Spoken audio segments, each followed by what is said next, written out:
IndiGo ವಿಮಾನದಲ್ಲಿ 25 ನಿಮಿಷ AC light off, ಕತ್ತಲ ಕೋಣೆಯಂತಾದ flight, ಉಸಿರುಗಟ್ಟಿದ ಪ್ರಯಾಣಿಕರ ಆಕ್ರೋಶ. ಇಂಡಿಗೋ ವಿಮಾನವೊಂದರಲ್ಲಿ ಎಸಿ ಮತ್ತು ಕ್ಯಾಬಿನ್ ಲೈಟ್ಗಳು ಸುಮಾರು 25 ನಿಮಿಷಗಳ ಕಾಲ ಸಂಪೂರ್ಣವಾಗಿ ಆಫ್ ಆಗಿದ್ದರಿಂದ ಪ್ರಯಾಣಿಕರು ತೀವ್ರ ಪರದಾಡುವಂತಾದ ಘಟನೆ ನಡೆದಿದೆ. ದೀಪಗಳು ಹೋದ ತಕ್ಷಣ ಇಡೀ ವಿಮಾನದೊಳಗೆ ಸಂಪೂರ್ಣ ಕತ್ತಲೆ ಆವರಿಸಿದ್ದು, ಯಾವುದೇ ಮುನ್ನೆಚ್ಚರಿಕೆ ಇಲ್ಲದ ಈ ದಿಢೀರ್ ಬೆಳವಣಿಗೆಯಿಂದ ಪ್ರಯಾಣಿಕರಲ್ಲಿ ಭಾರೀ ಗದ್ದಲ ಮತ್ತು ಆತಂಕ ಉಂಟಾಗಿದೆ.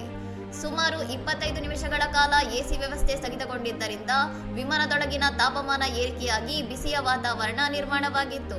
ಗಾಳಿಯ ಸಂಚಾರವಿಲ್ಲದೆ ವಿಮಾನದ ಮುಚ್ಚಿದ ಆವರಣದೊಳಗೆ ಪ್ರಯಾಣಿಕರಿಗೆ ಉಸಿರುಗಟ್ಟಿಸುವಂತಹ ಭೀಕರ ಪರಿಸ್ಥಿತಿ ಎದುರಾಗಿದ್ದು, ವೃದ್ಧರು ಮತ್ತು ಮಕ್ಕಳು ತೀವ್ರ ಕಷ್ಟ ಅನುಭವಿಸಿದ್ದಾರೆ. ವಿಮಾನದ ಸಿಬ್ಬಂದಿ ಪರಿಸ್ಥಿತಿಯನ್ನು ನಿಭಾಯಿಸಲು ತಡ ಮಾಡಿದ್ದರಿಂದ ಆಕ್ರೋಶಗೊಂಡ ಪ್ರಯಾಣಿಕರು ವಿಮಾನದೊಳಗೆ ಉಂಟಾಗಿದ್ದ ಅವಾಂತರವನ್ನು ತಮ್ಮ ಮೊಬೈಲ್ ಫೋನ್ಗಳಲ್ಲಿ ಸೆರೆ ಹಿಡಿದಿದ್ದಾರೆ. ಸದ್ಯ ವಿಮಾನದೊಳಗಿನ ಕತ್ತಲೆ ಮತ್ತು ಉಸಿರುಗಟ್ಟುವ ವಾತಾವರಣದ ದೃಶ್ಯಗಳು ಸಾಮಾಜಿಕ ಜಾಲತಾಣಗಳಲ್ಲಿ ವೈರಲ್ ಆಗುತ್ತಿದ್ದು, ವಿಮಾನಯಾನ ಸಂಸ್ಥೆಯ ಬೇಜವಾಬ್ದಾರಿತನದ ವಿರುದ್ಧ ಸಾರ್ವಜನಿಕರು ಆಕ್ರೋಶ ವ್ಯಕ್ತಪಡಿಸಿದ್ದಾರೆ. ಇನ್ನಷ್ಟು ಸುದ್ದಿಗಳಿಗಾಗಿ ನೋಡ್ತಾ ಇರಿ ಸೌರಂ ಟಿವಿ.